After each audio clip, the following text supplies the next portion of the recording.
Hello, everybody. Welcome. Thanks for joining us here live, and thanks for everybody who's going to be watching this later. We've got a wonderful presentation today that Ken Kwak has got together for us, all about Australian ticks.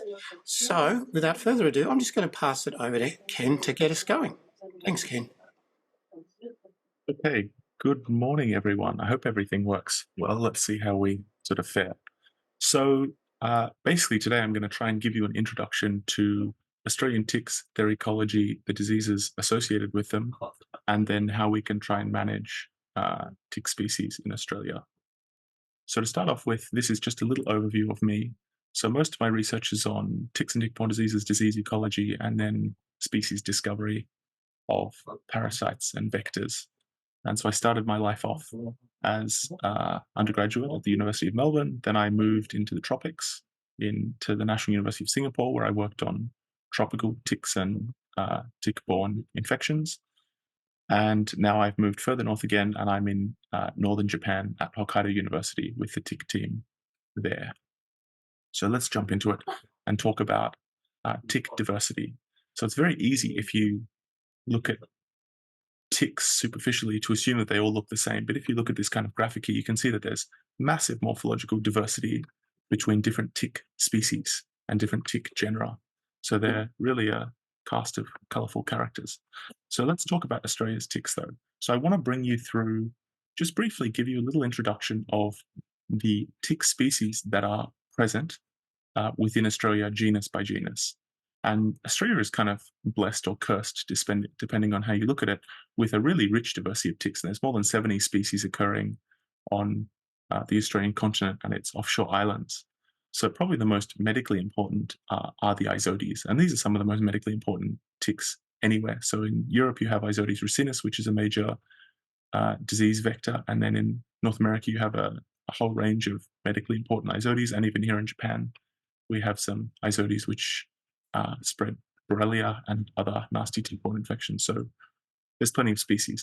In Australia, there's around 20 species. Probably more will be discovered, and every few years we add a few. So there's quite a rich diversity of Isodes species. They're our most species-rich genus of ticks in Australia.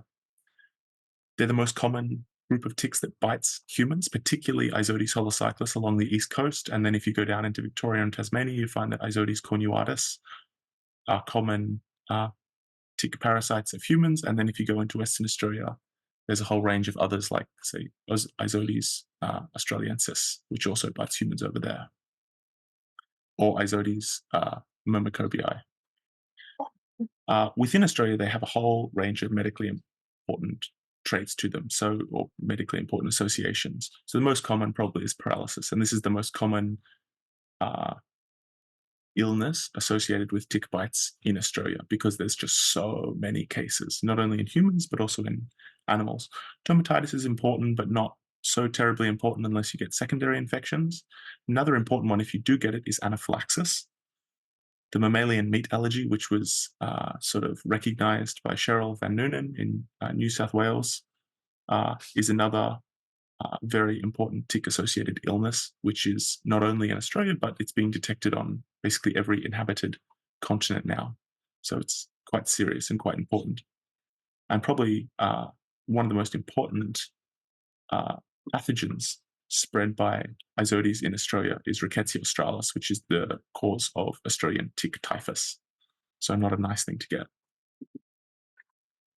The next genus is Bothria croton. This is actually a recently recognized genus, probably in the past 10 years it was recognized. And this is much more species poor. There's only 6 species in Australia. Most of these are on wildlife. There's a few species of this group which will bite humans, but the majority are wildlife specialists, and you'll very often see them on reptiles, particularly things like blue-tongue lizards if you're in southern Australia, or shingleback lizards, or so-called bobtail lizards, pine-cone lizards. These are important reservoir hosts for some of these. There's also a species, a specialist species on wombats, and also a species on echidnas. They're perhaps a little bit medically important, but depending on where you are, they could be more important than the Isodes. So the most common associated illnesses with them are dermatitis, and most importantly, Flinders Island spotted fever. So this is Rickettsia honii, which is spread by Bothriocroton hydrosuri. So if you're down in Tasmania or Southern Australia, this is a very important and nasty tick-borne infection that you can acquire from these Bothriocroton ticks. And despite their bad kind of reputation, they are really beautiful. That picture of them in the right-hand corner is just absolutely lovely. Another important and widespread group which commonly bites humans are the amblyomma, and probably one of the most common amblyomma which will bite humans or will hop or crawl on humans, not necessarily biting them, is amblyomma trichutatum, which is very widespread, and this is our kangaroo tick, so-called kangaroo tick. And so in Australia, it's a little bit more species poor, and in general, they're found all through the country, but you find greater richness in Central Australia and Northern Australia, and they're mostly on reptiles and mammals. And so we know that this genus, or members of this genus, are vectors of Coxiella benneti, which is the Q fever pathogen. We also know that amblyomma can cause the mammalian meat allergy, and we know that, as with all tick bites, they can cause dermatitis, which can be quite nasty, especially with secondary infections. The next group, which is probably less medically important, are the Hemophysalis. Where I am in Japan, these are a really, really important genus of ticks associated with rickettsia. But in Australia, they're perhaps a little bit less important. We're more species poor again, with only about 10 species. They're mostly on mammals and birds. You never find them on reptiles or amphibians. And they're quite widespread, but once again, the richness increases the further north you go. Probably our most important species is Hemophysalis longicornis, and this was introduced to Australia on cattle and is now a really important pathogen on cattle,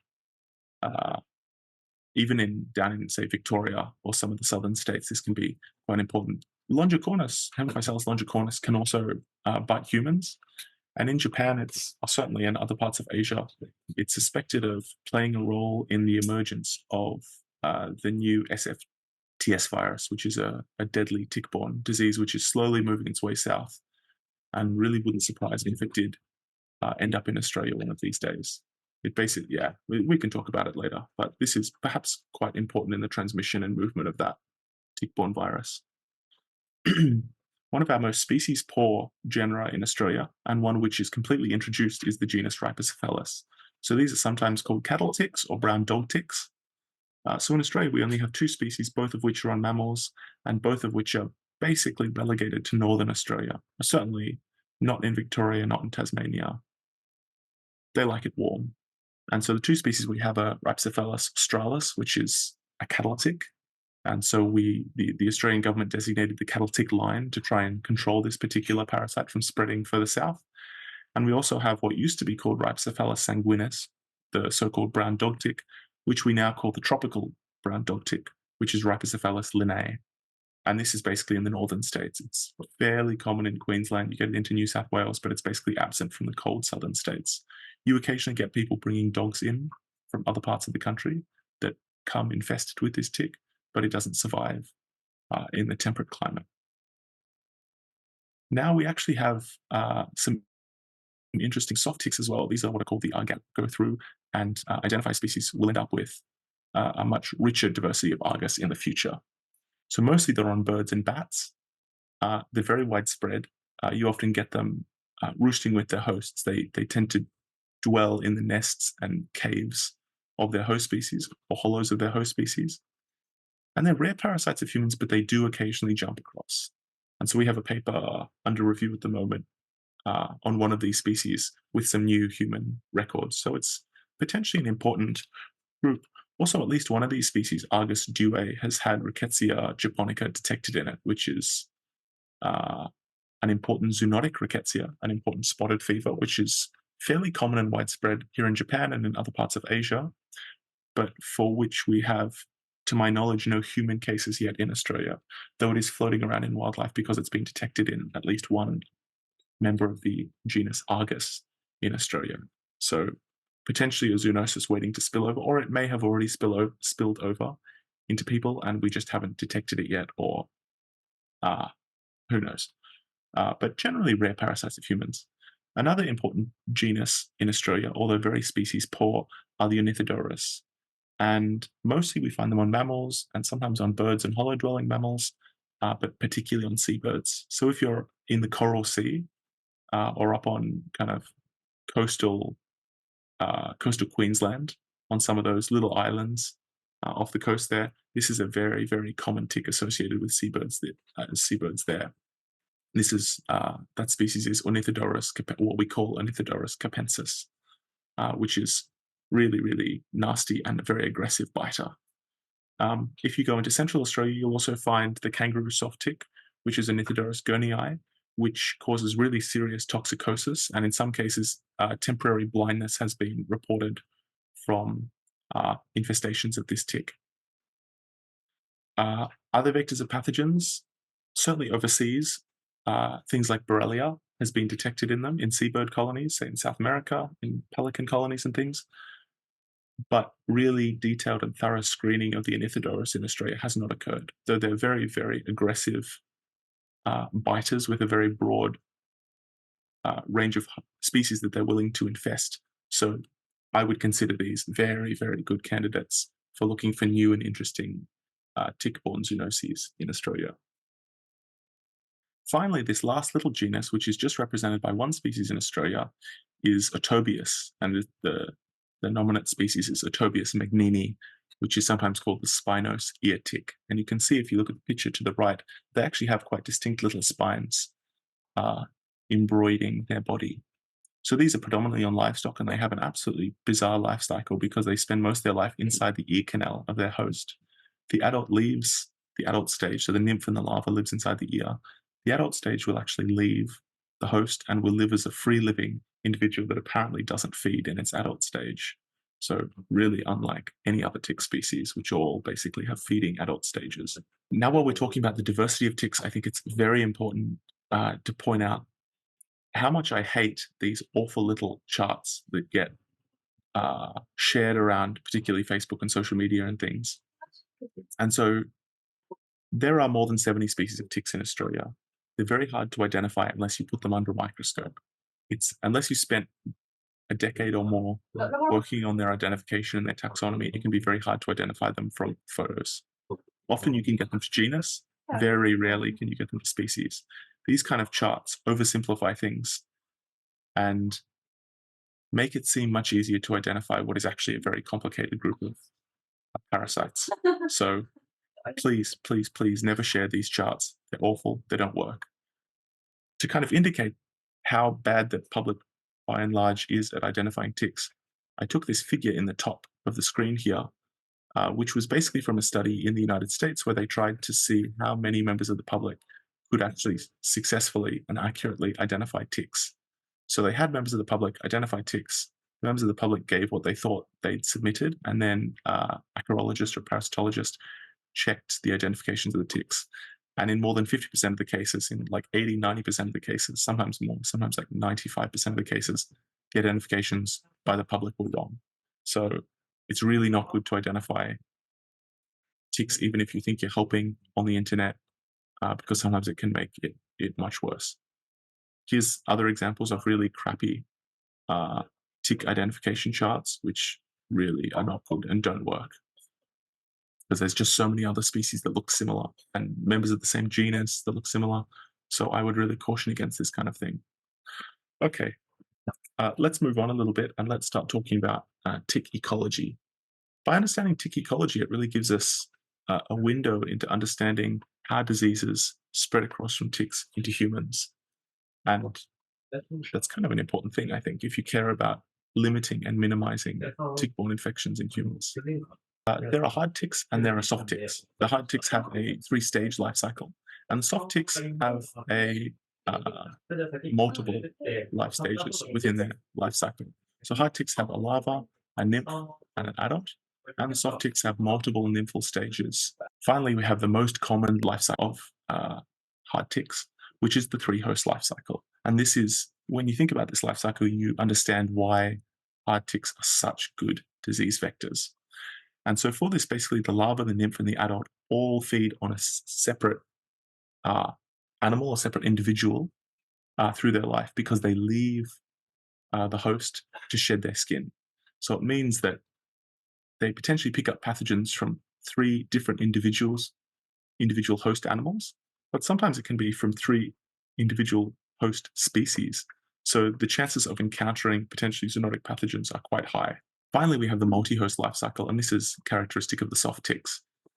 And so in this case, you have multiple nymphal stages, and also individuals can feed many times in their life. So you can have individuals feeding a dozen or more times. And that means if they're feeding on a dozen or more different bats or different birds or different hosts or whatever, you can pick up a really, really large number of pathogens. And you can think of it in the same way as if you have someone using needles and you share a needle between 10 different drug addicts. The chances of one drug addict in the group having something very nasty and passing it to other ones further along the chain is quite good. So that's how we can kind of think about some of these soft ticks and these multi-host life cycles.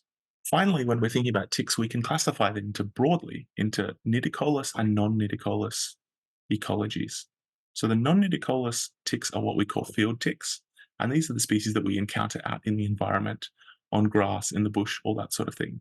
So like the Australian or the so-called northern paralysis tick, Isotes holocyclus, is a really nice example of a tick with a non-nidicolous ecology. Then we have what are called nidicolous ticks, and these are species that live in the nests, drays, dens, burrows, roosts of their host species, and they stay very close to where the host is resting and don't venture out much from that. So nice examples of this are some of our soft ticks, which very often live in the nests or in the roosts of their host species.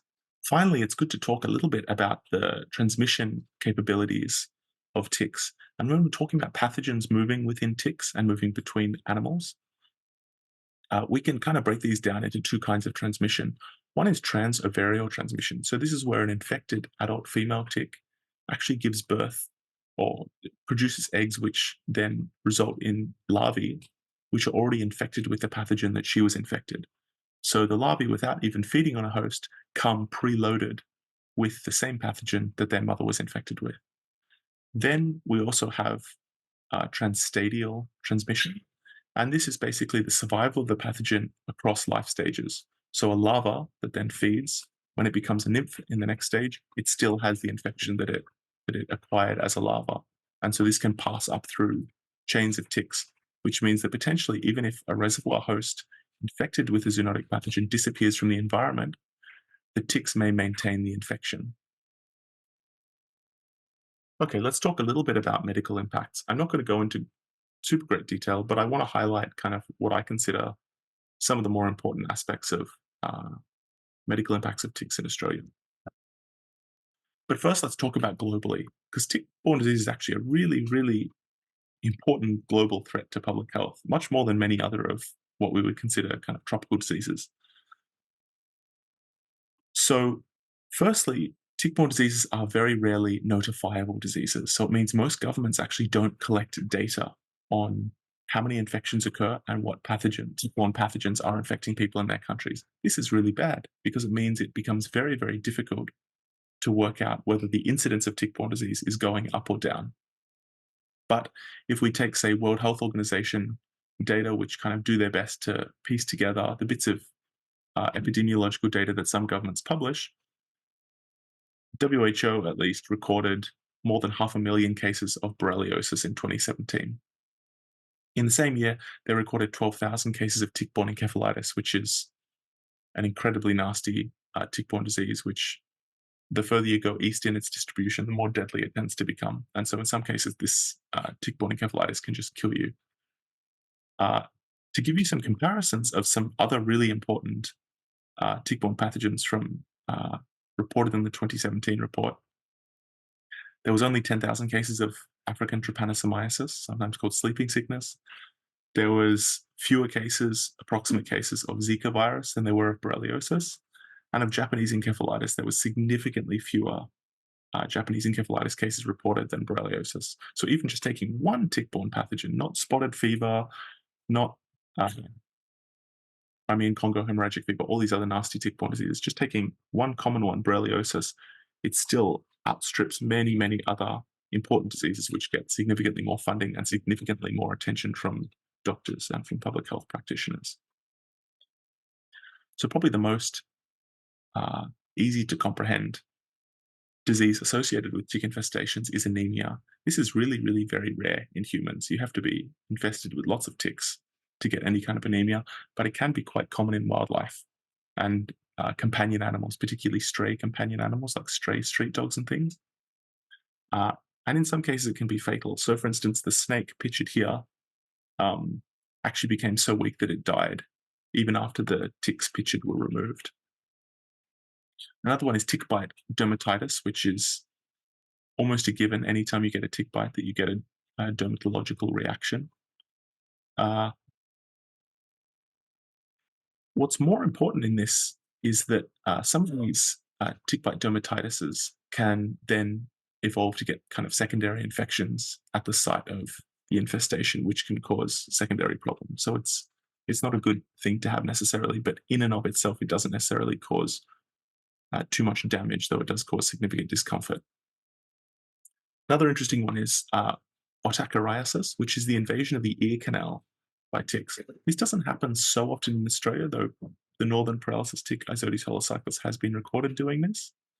And it can lead to some interesting symptoms like dizziness and headaches and things, which aren't necessarily always associated with tick infestations and can be quite common in children. Another important one, which can sometimes be life-threatening, is tick bite anaphylaxis. And the body basically becomes really sensitized to some of the antigens in the tick's saliva and then mounts a really, really aggressive immune response. And so this can sometimes end up killing you as your body reacts and tries to destroy the tick's salivary antigens. Finally, we have tick paralysis, which in Australia, we get tick paralysis in a whole range of wildlife caused by a whole range of tick species. But for human paralysis and for the paralysis of our companion animals, typically it's two species, and that's the northern paralysis tick, Isodes holocyclus, which is found in Queensland, New South Wales, and then just into the far eastern edge of Victoria. And then the southern paralysis tick, which is Isodes cornuatus, which we get in the ACT, we get through most of Victoria, and then down into Tasmania. Despite what some people have suggested in papers, Isodes holocyclus does not occur in Tasmania. It doesn't matter what bad models people publish, Isodes holocyclus doesn't occur in Tasmania. Isodes cornuatus is present there. Isodes holocyclus is much more of a warm subtropical to tropical tick. Interestingly enough, in Western Australia, we have neither of these species, and so cases of paralysis are almost non-existent except for imported cases from travellers. Another interesting discovery which many people will be aware of, was tick bite-induced mammalian meat allergy. And this is basically a sensitization of the body to what's called alpha-gal. It's listed there, galactose alpha-1,3 galactose. And because some patients become sensitized by tick bites following ingestion or exposure to alpha-gal, they develop an immune reaction. And so originally it was described from or associated with Isodes ticks. And Cheryl Van Noonen was the researcher involved in making that connection, which was really, really important and quite groundbreaking. Since then, Cheryl and I and another colleague have incriminated Isodes australiensis as another cause of mammalian meat allergy in Western Australia. And around the world, many more tick genera are being associated with this important disease. But in Australia, probably Isodes and amblyomma are the most important causes. Finally, which is probably what people are most interested in, but which is what I will talk the least about, are common zoonotic tick-borne pathogens in Australia. Probably the most common, or some very common ones, are the spotted fevers. So these are like Rickettsia australis, Rickettsia honii. We also have Rickettsia japonica, though we have no human cases yet. Coxiella burnetii, which is Q fever. And then recently, ehrlichiosis, or Ehrlichia canis has been detected in northern Australia. And we do know that this species is sometimes zoonotic, so it can actually jump. Most importantly, I think to highlight is that tick-borne research is in its infancy in Australia. So this means that a lot of the microbiology, bacteriology, virology that's being done on to detect tick-borne pathogens in other countries hasn't been done in Australia, or is just beginning in Australia. So there's probably a really, really rich diversity of other pathogens, tick-borne pathogens, particularly viruses, I would say, that are causing human health issues, which can be very tricky to detect. Sometimes if you're trying to detect it just by PCR or something, if you don't have a high viremia in the blood at the time of taking the blood, sometimes you won't detect it. So there's all sorts of challenges. And then you have issues with immunology tests like ELISAs having cross-reactivity, pointing you in the wrong directions.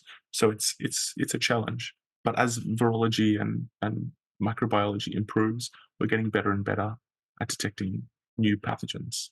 Okay, let's talk briefly about managing ticks, because I don't want to waffle on forever. A question that I'm very, very frequently asked is, what is the best removal method? Some people talk about lighting matches and burning ticks that way, putting Vaseline on them, using isopropyl alcohol, freeze sprays, tweezers, all that sort of thing. So who knows?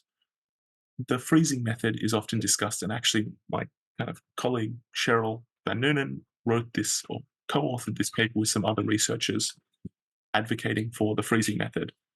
So I won't go into tremendous detail about this study, but I would note that they basically couldn't apply any statistics to their study because of sampling problems. So they suggest that the results supported killing ticks in situ with freezing, but they basically had no statistics to back it up. The other thing that I would say is that their sample size was highly biased, because they basically selected people that presented to the ER after removing ticks. So they had a biased sample of people that had bad reactions from tick removal. They didn't have a control group of people, or they didn't have the other people that removed ticks but didn't have any reactions and didn't come to the hospital. So I really don't think, or I have not seen any convincing evidence that the freezing method is the best method. That's all I'll say. If someone wants to produce a really, really nice study with good control groups and a large sample size under clinical conditions, then I'm more than happy to reconsider my opinion on that. But so far, I've seen zero good published statistically sound evidence that the freezing method is the best method.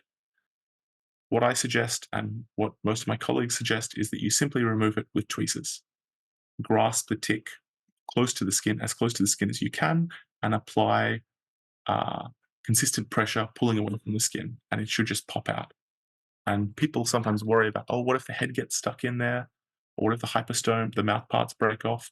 Perfectly fine. Your body will basically kind of form a cyst around it and will slowly dissolve it over months. But most of the time, if you just apply consistent pressure pulling away from the skin, the tick should pop out fully intact quite easily and very quickly. That's my suggestion. Next, I want to talk a little bit about other management things and the kind of, what would we call them, kind of scientific hypotheses underlying how we think about these ideas and why we advocate them. So a really common one that we talk about in disease ecology is called the dilution effect. This is the idea that if you have a rich diversity of fauna in your environment, that some of them will actually be very poor hosts for ticks or tick-borne pathogens, and will actually dilute nasty pathogens and nasty ticks. So if you look at this, say, group of wildlife, and if we think about, say, Lyme Borrelia in the United States, most of these mammals here don't actually support Lyme Borrelia very much. So we have mice, and we know that the rodents, some species of rodents, are very good reservoirs of the Borrelia spirochetes. And then we know that the deer are important reservoir and amplifying hosts of the ticks.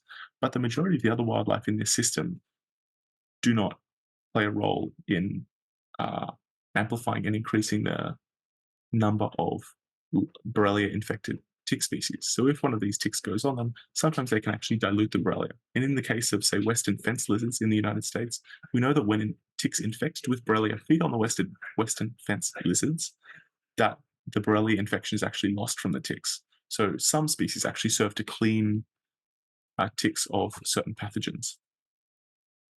The next thing I wanted to just briefly talk about is this idea, what we kind of call the Swiss cheese model of zoonotic spillover.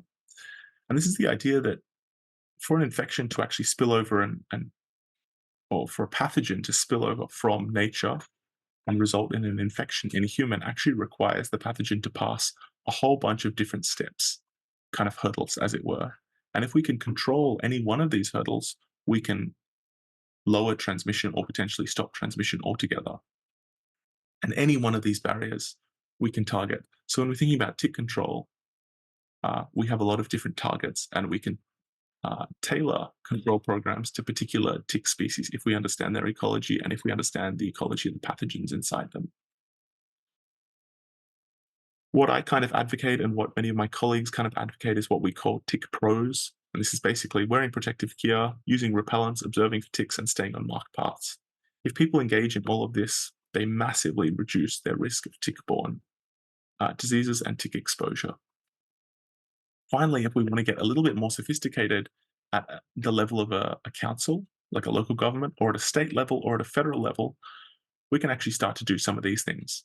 So, I mean, the most simple one is using warning signage, and this is to indicate to people that they're in important tick territory, as it were, and so to be extra cautious. That's useful. We can also control the populations of reservoir host species.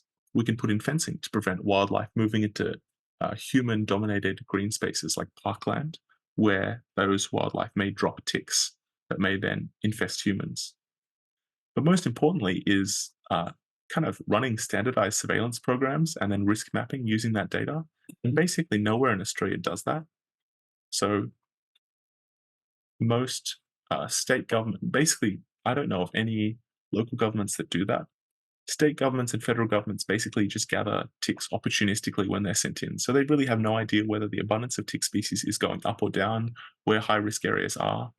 But that's something that really needs to change. It could happen at a local government level. An individual employed within a local council could very easily run a local surveillance program and produce heat maps and produce signage for high risk areas to reduce local tick infestations. It wouldn't be hard to start. Another suggestion for controlling ticks has been vaccines. And so there's been some new interesting mRNA vaccines which have been developed. Uh, the only problem is that the time that they work is quite delayed. If we look at this paper was published in Science and Translational Medicine in 2021. And basically it shows in the black how quickly ticks dropped off individuals that had been vaccinated against ticks. And then in the white, it shows individuals that hadn't been vaccinated and how quickly the ticks dropped. And so for the first 24 hours, you basically get no difference. Within the next kind of 48, a little bit over 48 hours, you find a little bit of difference, but it's not hugely significant because the error bars, I think they're overlapping each other. So not hugely significant. But by 72 hours, you're starting to see some quite distinctive differences.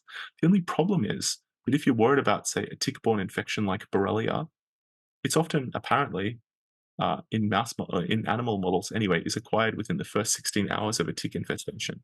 So it means that even if you have a good vaccine and even if it makes the tick drop off, if it takes 4 or 5 days to make it drop off, then you've already been infected with a Borrelia. So I personally don't understand the point of this. I don't think it seems, so far, at least with this vaccine, very viable in humans if our intention is to prevent pathogen transmission and infection.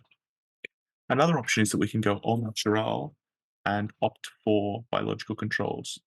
So Isotophagus is coming kind of back into style. This is basically a parasitic wasp which specifically targets and kills ticks. It's a really fascinating species.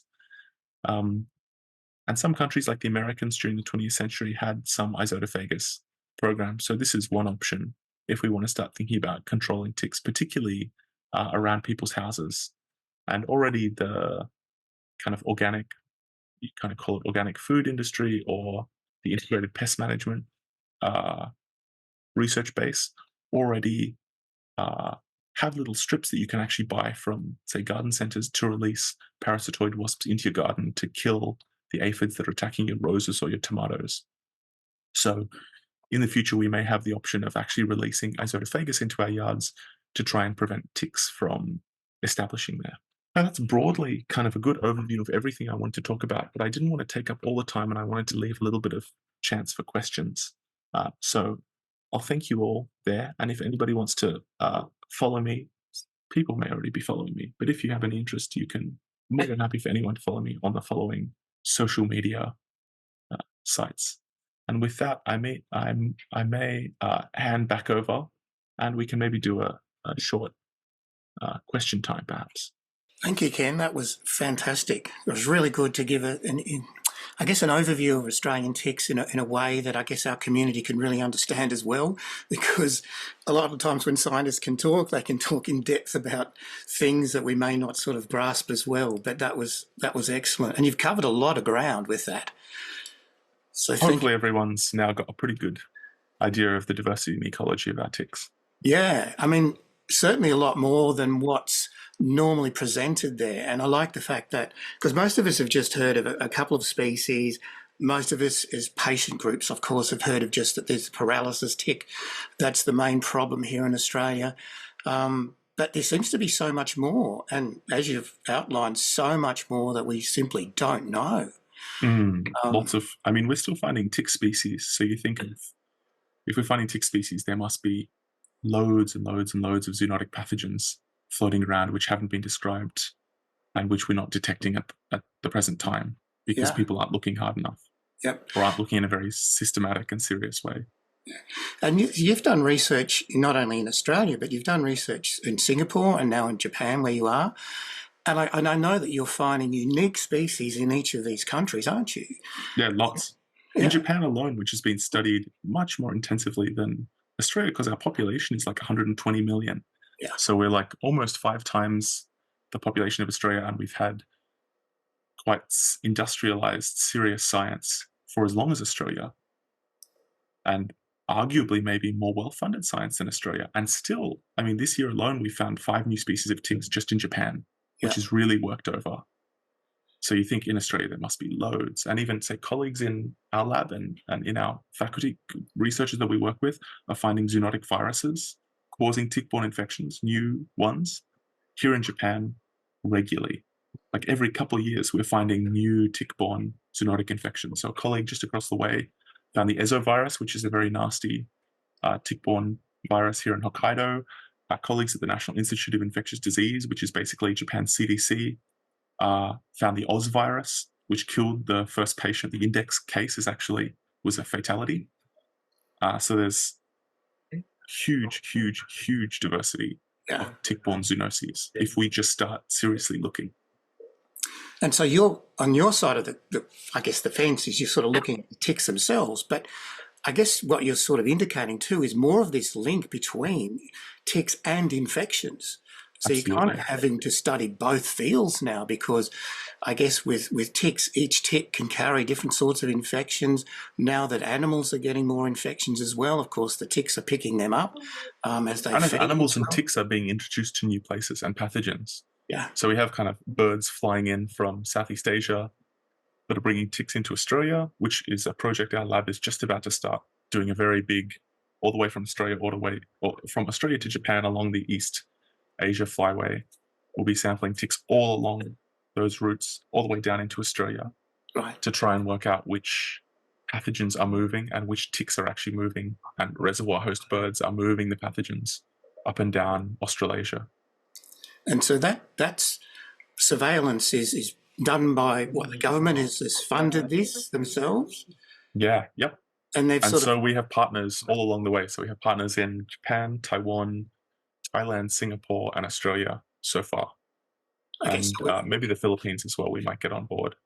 So Australia has partnered with you to look at ticks in Asia and infections in Asia, but not and in Australia. And in Australia? Yeah. Okay. So the Australian colleagues will do the Australian side, and we'll be monitoring birds coming into Australia and leaving Australia to try and work out which ticks are moving back and forth.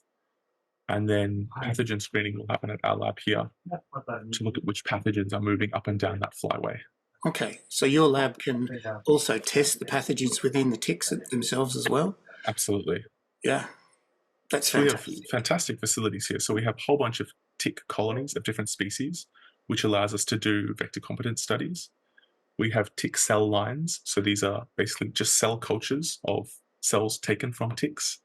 which we can infect with pathogens to see if at a molecular level the pathogen can actually survive inside that tick species cell. And then we can do broader scale things at kind of ecological scale. So we have long-term sampling plots to look at how tick abundance increases or decreases over time, and whether that changes as the vegetation changes or as invasive species move into systems. So all the way from a molecular level all the way up to a landscape level, we can kind of get lessons about how to manage and control ticks and how pathogens move in and out of them. And this, of course, is quite important to sort of, as you said, to do surveillance and to see where the spread is and see how climate is changing and how the climate changes the spread of ticks throughout. Well, I guess we really are interested in Australia because, as you said, it's grossly underfunded, grossly But also, as things change in Asia, that will shift what is moving into Australia. And if parts of Asia become uninhabitable because rainforest turns to savanna because of reduced rain events and because of increased temperature, you may find some Southeast Asian species, particularly birds, spending more time in Australia or moving more frequently back and forth between Australia and bringing in novel pathogens from Asia and novel ticks from Asia that establish in Australia. Yeah. We already have some Asian ticks which have established in Australia through the movement of hosts. See, as you indicated in the talk, you mentioned that the only ones that are kind of officially recognised are the rickettsia, or rickettsias, and the Q fever. Yeah. And now Ehrlichia. Yeah. But very, very little recognition and very little surveillance at the government level. Like, a lot of it's been farmed out to academia, which I don't know. I think that if you have, say, a CDC like the United States, or you have the National Institute of Infectious Diseases like we have in Japan, you detect a lot because you have whole teams of people that aren't reliant on getting grants to run their programs. Yeah. Like, the program won't finish in 1 year because the money ran out. You have consistent sampling, and you can organize across state levels and national levels to make sure that you have massive surveillance and screening programs to screen tens of thousands of ticks rather than 50 ticks. Yeah, and in some cases, some of these pathogens exist at really low frequencies. So sometimes you can find that they're like existing in 3% of the tick species. So if you sample 50 ticks and the prevalence is 3% or 1%, you may not even detect it. Yeah. So you have to do a heck of a lot more sampling to get really good data and really good statistics as well. So if your N is only 100, it's really not telling you the full picture. And if it's only from one sort of area, and that's why I've read research reports in Australia, and they collect ticks from like one area and only about 1,000, which when you consider that probably there's millions and millions of ticks in Australia, if one tick can lay 2,000 to 3,000 eggs. That was another question come light. Do ticks actually have many predators, many natural predators? Yes. So increasingly now experiments are getting much more sophisticated in understanding the natural enemies of ticks. And so certainly we have specialized parasitoids like the Azotophagous wasps, which we know are in Australia. I actually have some specimens that came from Isotes tasmani, which sometimes infests humans, and which we're about to start DNA barcoding and identifying, and they may be a new species. So we have kind of parasitoids. There are also pseudoscorpions. Some mammals have pseudoscorpions, which live on them and actually hunt through their fur, eating ticks. In a recent paper we published earlier this year, we found a epizoic beetle, which lives on the fur of rodents and actually goes around hunting larval ticks in their fur.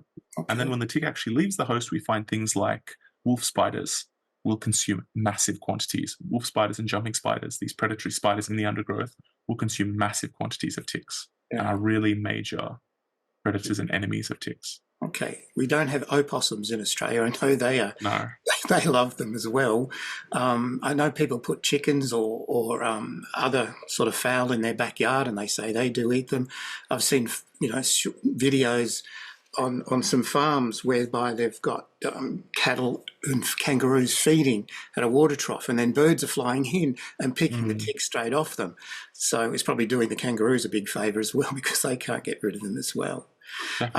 And are there sort of certain animals in Australia that can, like the deer in America, can be asymptomatic to ticks, so they don't actually get sick, but can transfer those infections. Are there animals in Australia? Absolutely. What are the animals in Australia that's... So if we're thinking about something like Flinders Island spotted fever, which is Rickettsia honii, shingleback lizards are a really important reservoir host. And then also particularly on, say, Flinders Island, the black snakes, and tiger snakes and things that are on those islands, the kind of elapid snakes, are really important reservoirs and really important not only for the pathogen, but for the tick as well. So you're finding that in those cases, it's actually a reptile or a group of reptiles that are maintaining them. Then if you go further north in Australia, you find that actually most native wildlife actually won't succumb to tick paralysis toxin. So if you take, say, a kangaroo from Western Australia, like a Western grey kangaroo, and you put it in Sydney, it will almost immediately get tick paralysis and die within a week. Whereas if you have an Eastern grey kangaroo that from a population that has existed there for 1,000 years, the Eastern grey kangaroo can get infested by Isodes holocycles and won't die.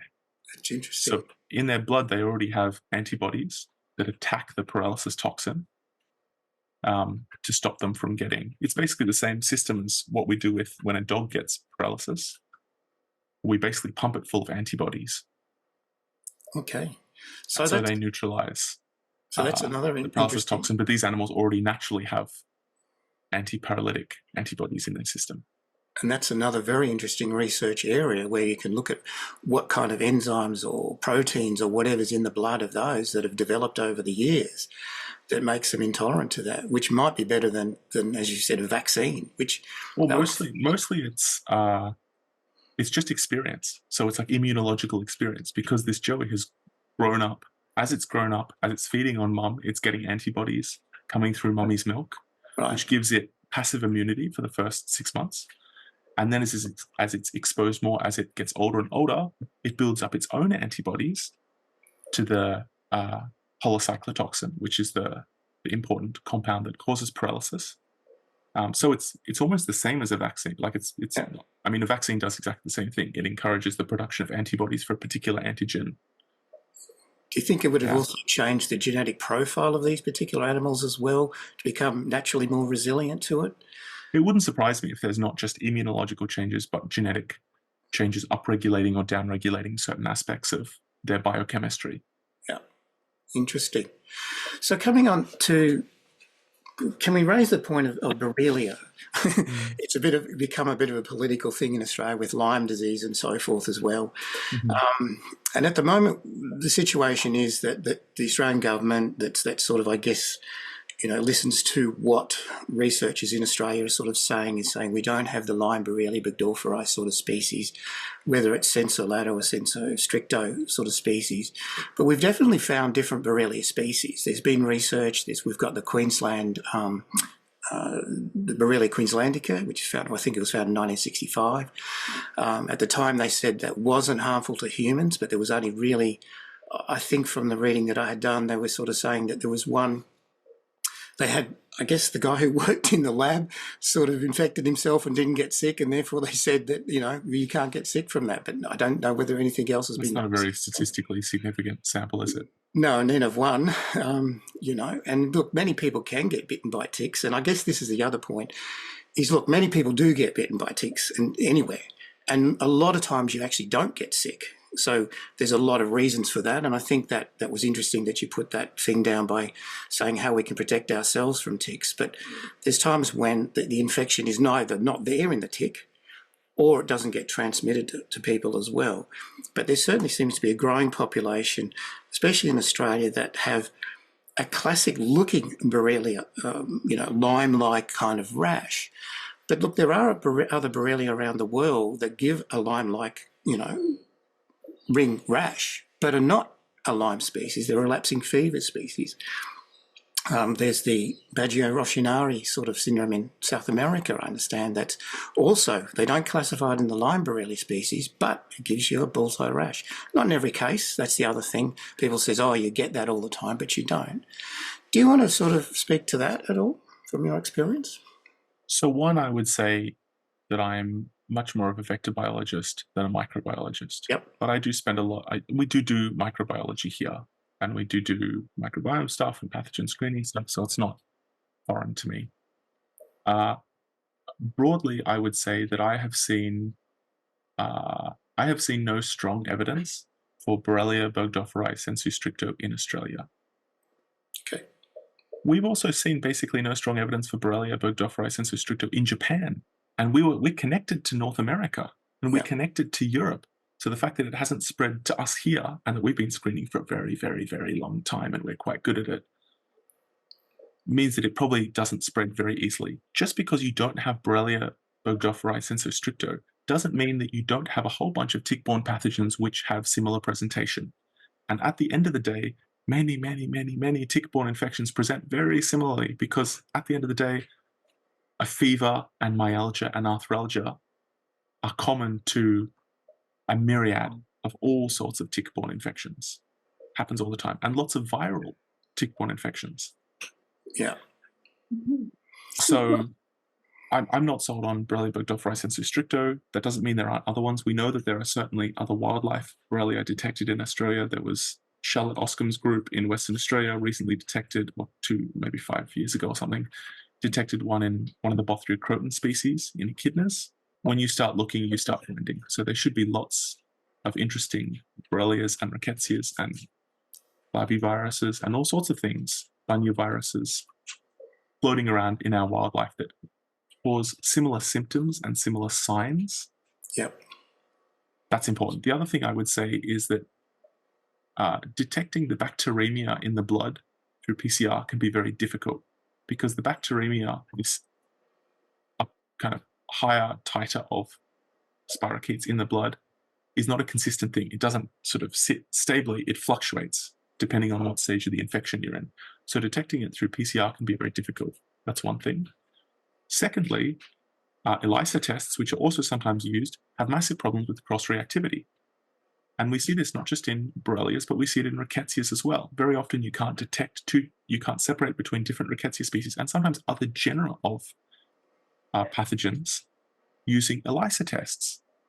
You can sometimes get a hit and you think, oh, it probably is. They have the right symptoms and they were bitten by the right vector. And so the ELISA is hot. So we'll say, okay, probably we'll give you a tentative diagnosis as this. But what people don't realize is that cross-reactivity happens all the time in ELISAs. So they're okay, but you need to take them a bit with a grain of salt. And PCR detection is okay, but you need to recognize that bacteremia or viremia, parasitemias fluctuate depending on the stage of the infection you're in. So it's challenging. We had a Borrelia specialist visiting us just last month, and we spent quite a long time talking about that. And she said, yes, it's very hard. She said, the thing that we like to do best in France is we do a biopsy. Most people don't want you to take a big chunk from their tick bite to try and culture Borrelia, which is in many cases cultures very slowly. Often the growth rate is quite slow compared with some other tick-borne pathogens. So would that be considered a tissue sample? Is that what we're talking about? Yeah, a biopsy. So you're taking a biopsy of tissue from the site of the bite. Okay. So when you're ready, I just have a few comments, but I don't want to interrupt Peter's. No, please. No, Go for it. Go for it, Vincent. To let you know that I'm Tick Awareness Australia. I'm sort of the northern part of Australia, and Tick Nurse in Melbourne. But right now, I just wanted to say a few things. I was bitten by hundreds and hundreds of ticks in the northern rivers up near Byron Bay.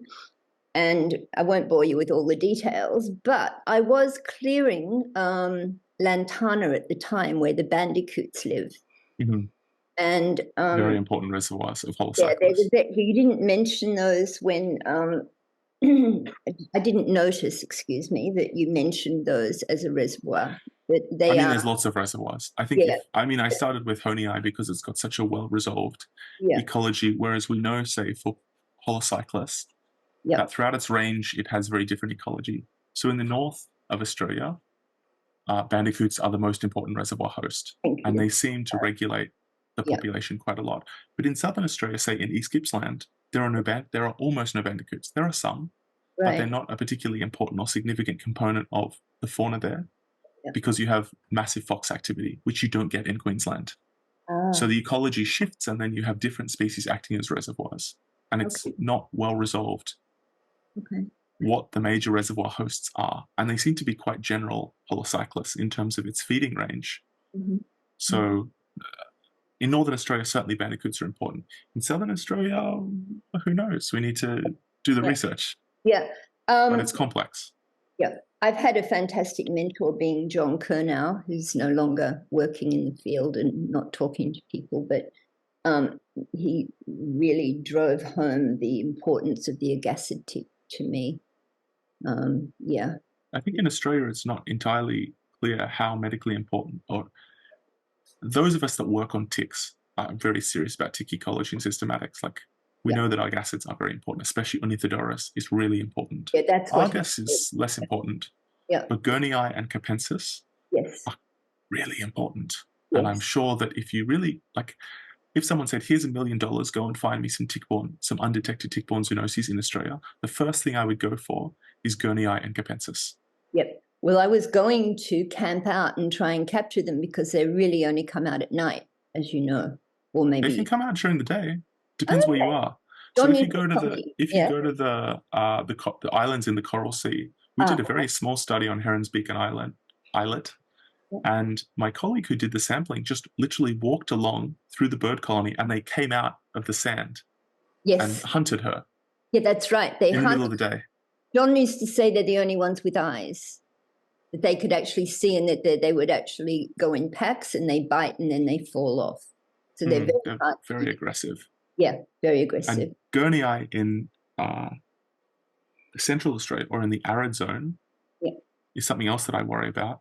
And basically, if you sit under a shady tree in an old kangaroo camp, Yes, they'll come up out of the sand as well and attach to you. So they're and very, they're very aggressive. aggressive. Yeah. So aggressive. Probably the most aggressive Australian ticks are the Ornithodoros. Yes. The other thing I wanted to mention was that I did actually collect 300 paralysis Ioxodes holoculus. They put them through all their most advanced testing and did not find anything consistent with Bogdaphorae. And they were taken from Nimbin and the hills around here, where it's very prevalent for people to be bitten. And I've got the full report of that, and they couldn't find anything. I wouldn't have expected both. I mean, absence of evidence is not evidence of absence. That being said, yes, I would be absolutely shocked if someone found Bogdaphorae in wildlife or in ticks in Australia. Yep. It would take a lot more samples to be sent to them. And of course, we're back to that square one where there hasn't been enough research done, and you have to ask why. I mean, if it were me, I would. If it were me and someone asked my opinion, which they haven't, I would stop wasting time looking for Bogdaphorae, and I would start spending a lot of time and money looking for the myriad of other, particularly viruses, which are probably causing massive numbers of infections, which are very hard to detect. It depends what you're doing. So, for instance, if you find partners overseas, we have laboratories here. Say our colleague's laboratory, my colleague Keita Matsuno is a specialist on tick-borne viruses, and he was the one that found the Yezo virus, which is a zoonotic virus here that they found in 2021, I think. He works on SFTS virus. He works on lots of tick-borne viruses. They're finding new zoonotic virus all the time. If you want to collect things, if you want, I can talk to him. Great. And arrange them to be screened. I would love that. I mean, it's not that hard. It doesn't require ethics. As long as you're not collecting in national parks. Yep. I love going out in my suit and collecting ticks. It's good fun. I've actually had pet ticks. I've had one that was called Esmeralda, and she did everything that I asked her to do when I was doing my photography with her. And or maybe I'll send it to you. And I had music, a Japanesey kind of music in the background. Put her on a purple background, and she was just wonderful. And I said, "You do everything I want." I really have this communication going with this. They're amazing, actually. I think once you spend a bit of time with them, you realize that if you hold them a certain way or press them a certain way, often they'll respond in very particular ways. So whenever I'm sorting ticks, if I hold it the right way, it'll stretch its legs out, ready to be put onto the next dish. Yeah, and then one day I said to her, "Look, just do one more shoot for me, and then I'll take you to the bush." All the rest of them got frozen and euthanized. I had about 400 of them, and I took her out to the bush, as I promised. I put her on a log. She wouldn't go. She wouldn't go. She probably smelt a very nice warm-blooded host nearby. I brought her home and she died in my hand. It was extraordinary. And anyway, I've got quite an interesting history with ticks. So there was one more question. Oh, yes. You mentioned those the threefold fold out that was done on ticks through the identification posters. The identification posters and the threefold one, which I've been using a lot to explain to people in the Northern Rivers what ticks to look for, identification, etc. But what I'm going to ask you is, if you don't think that that's accurate enough or helpful enough, would you be prepared for both Peter and myself, so we can be coordinated in our efforts to help us get an accurate graph explanation? Yeah, absolutely. I would love that, because there's no point in me putting that out if you don't think it's going to be of value. I think it causes more problems than it helps, because people assume that identifying ticks is like identifying birds or butterflies, which is kind of somewhat easy and you can do a spotter's guide, but ticks are a little bit more complicated. Okay. Broadly, the idea is we wanted to create, we're already kind of doing it anyway, we're creating kind of a global virtual collection of ticks that anyone can access and anyone can look at the images, and we want to eventually have 3D scans that people can look at on their computers. Yes. But for that, we need to get specimens of at least the key offenders in Australia. So Peter and I have been discussing for a while, and it would be great if you wanted to be involved as well, of trying to source specimens of common human-biting ticks across Australia that can be sent here, that we can image. And then it makes it very easy to create diagnostic material if we have really nice high-definition images of Aussie ticks.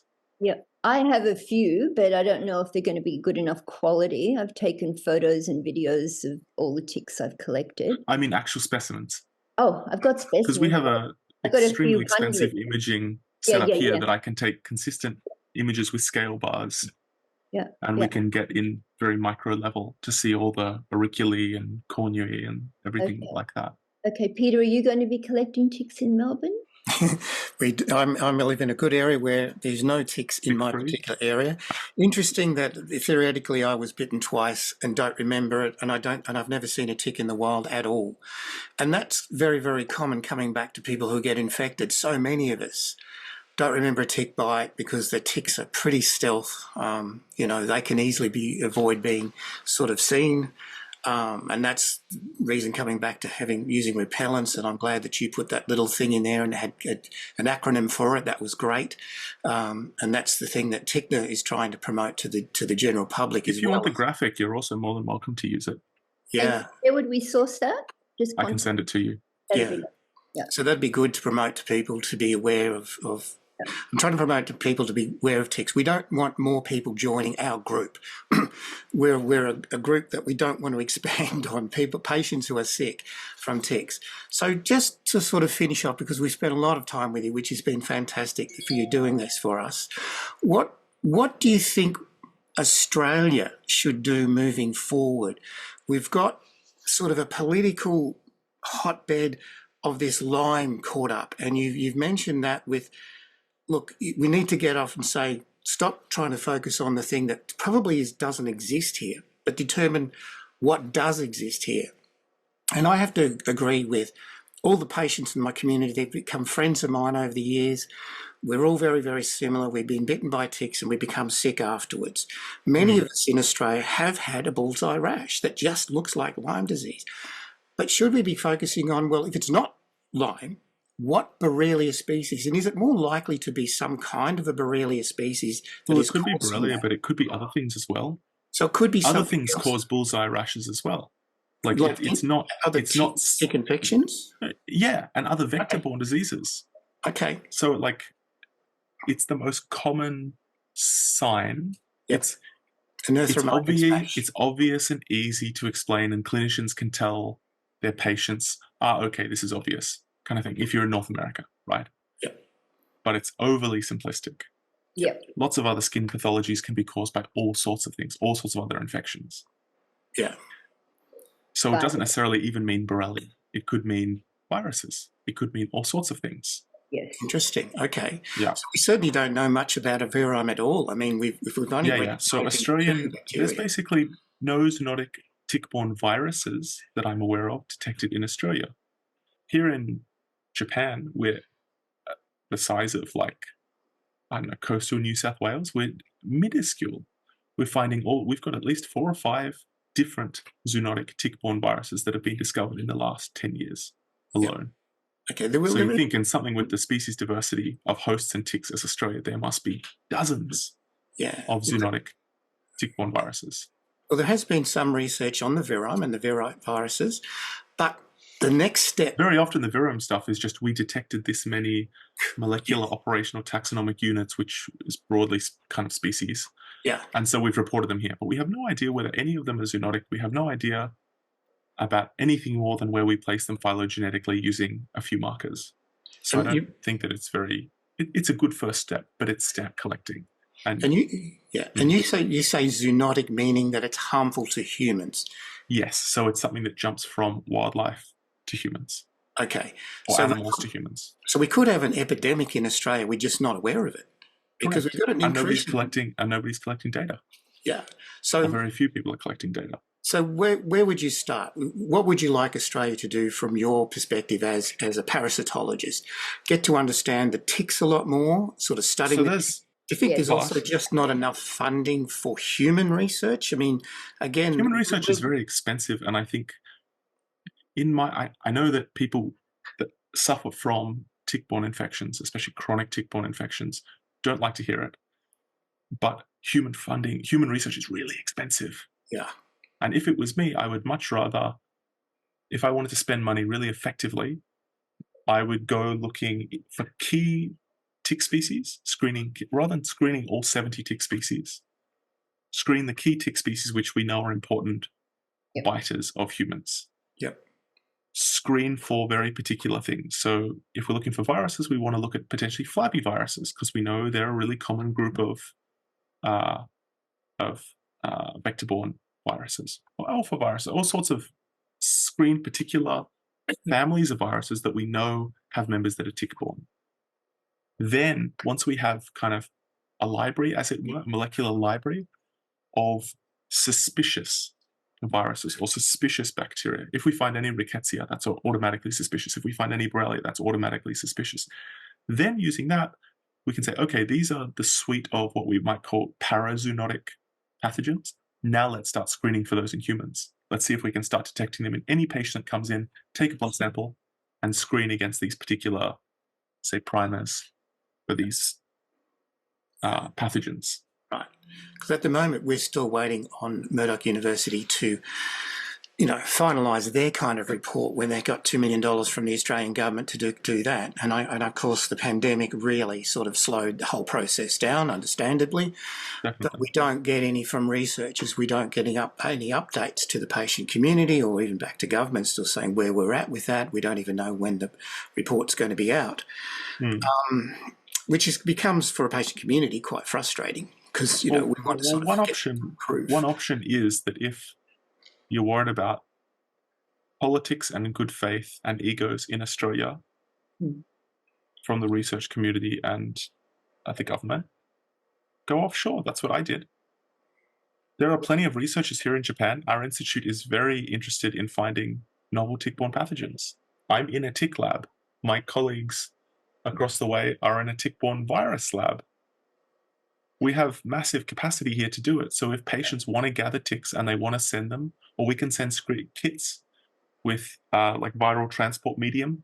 Yes, please. In tubes that people can put ticks into, we can then send them to our lab and we can screen them. And then you don't have to be worried that we have perverse incentives or we are beholden to any particular funding bodies because our funding body is in Japan and Japan doesn't care. All they want us to do is find interesting new zoonotic pathogens. Well, I'm happy to send you ticks if you can send me those mediums and we can talk about this, I'm happy to send you ticks from this area. Maybe Peter can send them to you from Melbourne or whatever. Yeah, especially if we can get a network of patients interested in finding out what's going on with Australian ticks. We are happy to say they're expensive. Like viral transport medium is not cheap, so we want to be sure that we send it to people that are serious about doing it. Totally. But if we find, say, a core group of people Citizen that are scientists. genuinely, citizen scientists that are really serious about collecting good data with GPS points or from whatever, and are happy to collaborate with us, then we're more than happy to screen for viruses and bacteria and protozoa. And so once we can gather that proof, we then have to get the confirmation that the governments and so forth agree that this is what's in Australia, and move forward, even advance from that. It actually doesn't matter what they say officially, because if we can get good data, reproducible data that we can pass through peer review and publish, it's hard to argue with. And then if people want the samples, we will have the RNA extracts or the DNA extracts, depending on what we're doing. And if other people want to verify what we've done, we can send them aliquots of DNA or RNA, and they can run the PCR and they can run the sequencing themselves. Yeah. And the next step would be then verifying sort of treatment outcomes for people in Australia and so forth. The treatment outcome is the hard bit, especially for things like tick-borne viruses. Yeah. Because our ability to treat viruses is really poor. And even for some bacteria, it can be challenging. You know, and for viruses, even for like Ross River virus, Murray virus, We've been dealing with that for the past century, and still there's not necessarily really better treatment options other than keep the fever down so you don't cook someone's brain. I think for most of the Australians, it would be saying, look, proof to say, look, here it is. We are sick. This is what is causing it. Can we sort of get out of the politics of all of this and believe the patient community that we're not making this up? It's not on our head. We don't need, cognitive behaviour therapy to treat us. We need some real biological sort of treatments for the whole process as well. Absolutely. So if I could sort of say this, we need more funding to create surveillance, research, better testing. What about next generation testing? I mean, we're only just starting to look at next generation testing within a research environment, but that's not available to the general public at all. So could you want to speak a little bit about that kind of testing? If you have a little bit of money, it's not so out of reach. So we're now reaching what would be kind of considered third generation sequencing. So our first generation was things like Sanger sequencing, which is very expensive and slow. We then had things like Illumina kind of sequencing, which you may have heard of. Now we're up to the stage of nanopore sequencing. And this is basically, actually, I might have one. I have one literally right behind me. Here's the sequencer. This is it. Okay. You can hook it into your computer. Wow. You can screen it. So like all I need is a desk. I mean, obviously I need a centrifuge, which you can buy little lab centrifuges. But more or less, if the whole world shut down, with this, I can still do DNA sequencing. Okay, so you wouldn't whether that's RNA and then converting it to a DNA and sequencing it, or pure DNA sequencing, I can do it. And this is the size of the sequencer. Before, we had sequencers almost like the size of half a room. Yeah. Now we're down to something smaller than an iPhone that we can do sequencing with. So can I just sort of put this into basic terms? What that does is, my background is a geologist. So we used to do microscopy, do thin sections of rocks, look underneath the microscope, and we weren't told what the rock was, but we had to determine what the type of rock was, basically look at the microscopy.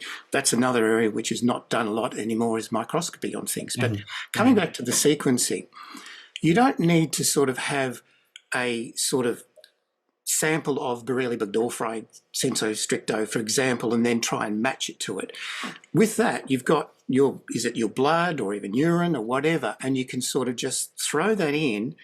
So with this, you take a sample. How does it work? You take a sample like blood or say a tick.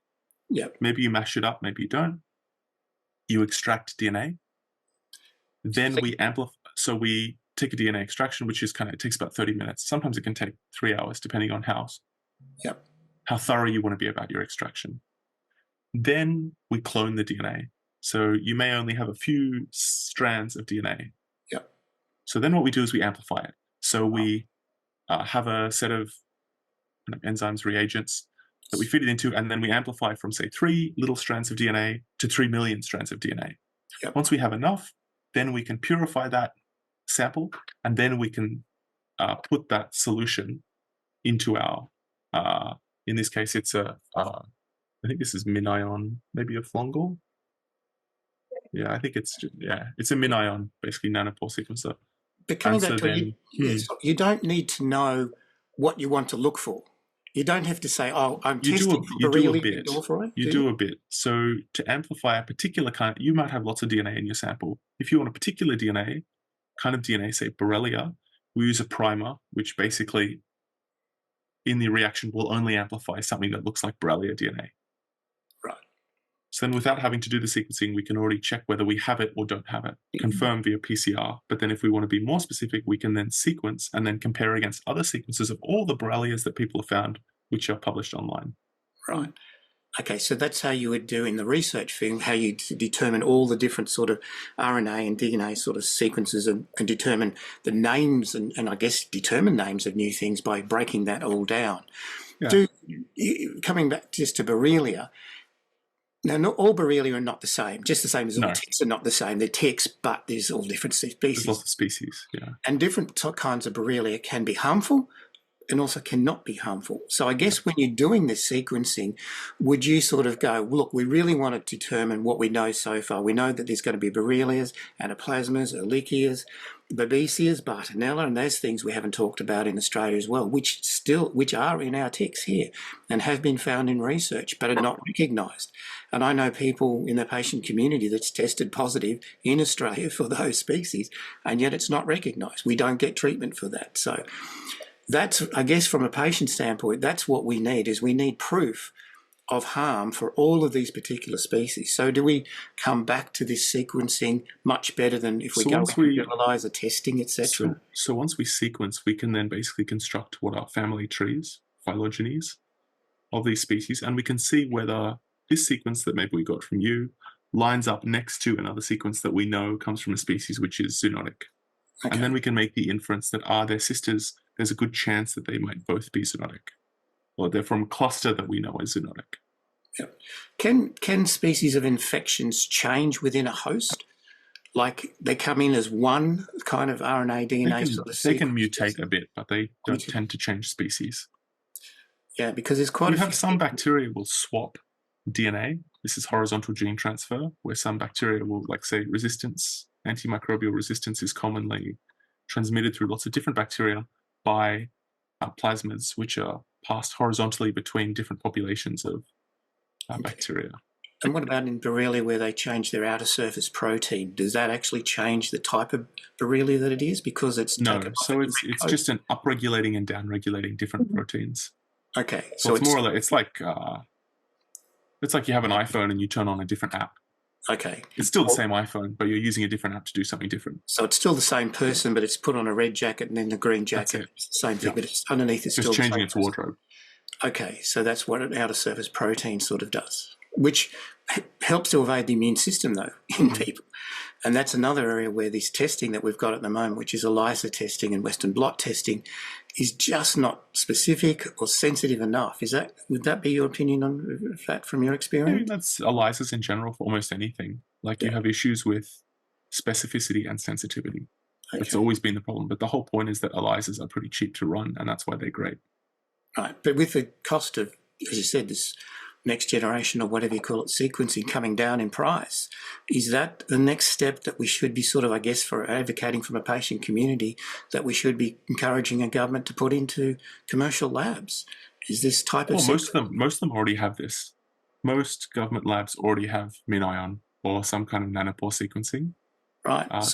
The problem, though, is that in many cases, doctors don't take skin biopsy. If we're just talking about Borrelia, most doctors don't take skin biopsies because they're painful and unpleasant, basically.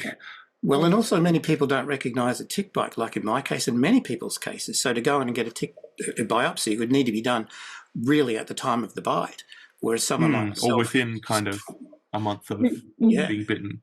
Which comes back to the absolute fact that you should not be getting bitten in the first place. Yeah. I'll make a comment, but did you realise that in Australia there is absolutely no social media whatsoever about ticks, tick education at all? Not any. Which is I hope that you two will... Well, I actually have... We'll do more. Yeah, well, that's where... I mean, you both do some, but in terms of a dedicated page that just does tick things... Yeah, I know. But we sort of, there's tick-borne disease stuff.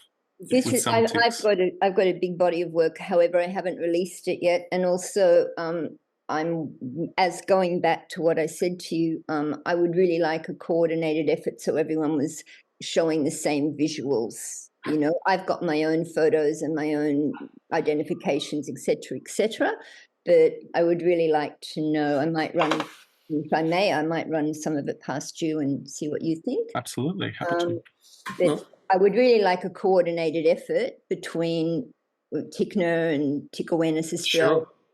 all of us, to have the same pictures with the same identification. Certainly the same messaging is very, very important for sure. Mm. Yeah. And you for know, ID charts and stuff. Yeah. You can and have I've one been good ID chart that's correct. Yeah, exactly. And the great photographs is a great idea. Yeah. As an ex-photographer, we simply don't have any great photographs in the wild. Brilliant ones in Europe, brilliant ones in America, but hardly anything in Australia, sadly. So shall we, I think we could talk forever, which we shouldn't, but I reckon I would love to have you back and talk in depth on different things as well. So let's Happy to. call. You got anything else to finish off, Francine? Because I've got a tick removal tool called Tickies. You may have heard of it. And there was, there's a big argument about the freezing agents and the tick removal tool. And of course, I've done hands-on with maybe 2,000 people over the past 9 years up here. And the freezing agents have done terrible damage to people's skin. You can't use it on soft tissue. You can't use it under children 3 years old. And of course, soft tissue is where a lot of the ticks go because of obvious blood flow. So that's been a major issue. My focus has been prevention. And I've done that under I think that's the cheapest, most Yeah, effective. that's right. That's how I started this whole thing, because years ago I realized that there was going to be no help for me. I've had cat scratch fever since I was 3-year-old, which I got in Townsville. And now I understand more about it. I actually was tested in Galaxy and they found all kinds of Bartonella. So all of it's making a lot of sense to me now. But I went to the council in Byron Bay and I took my beware tick signs and said, I spoke to the mayor. I pushed it for over a year. Council came back and said it's never going to happen. It's not our responsibility. There is no accountability. I can't even get signs up here because it's going to really affect the image of Byron Bay, no doubt. And there are other deeper issues, I'm sure. Do they have snake awareness signs by the beach? Yeah. Oh, I've written that whole thing out. I've got a whole proposal. Yeah, right. You've got it for sharks, you've got it for snakes, you've got it for blah, blah, blah, blah, blah. Why not ticks? Signs everywhere, signs. But where are the tick signs? Yeah, I think that's something that's definitely I'm finding as well. As I said, I found that there's no social media. And I think advocating behind the scenes, Francine, is what TICNA and yourself can be doing, and perhaps can be, again, behind the scenes can be, giving us some ideas that we can do moving forward. So, but look, to finish up, I just want to thank you very much. I could also talk for hours to you, but, and thank you so much, Peter, for facilitating this. I really appreciate it. So, yeah. No, it was great to finally catch up with Ken. We've been talking behind the scenes for a little while about different things, but we need to continue on and do a lot more. And even though both of us, I know Francine's very sick, I've been very sick as well, we can still do things. And so could more of our patient community. And we need to sort of focus on what things we can do that's most likely going to make an effort from our point of view, and then try and engage with the rest of the community, like people like Ken, who's Parisitologist, and other people in the research field, and build a better connection between us all as well. So we've got a great understanding of what can be done, what can't be done, and work together a lot more. And I'd like to get more of the medical community involved too, because look, we're all affected by this in one shape or form. So. Absolutely. Thank you so much for today, Ken. I really appreciate putting that all together for us and put it in simple terms as well, which is great. Very happy to. Oh, that's good. Nice finally meeting you.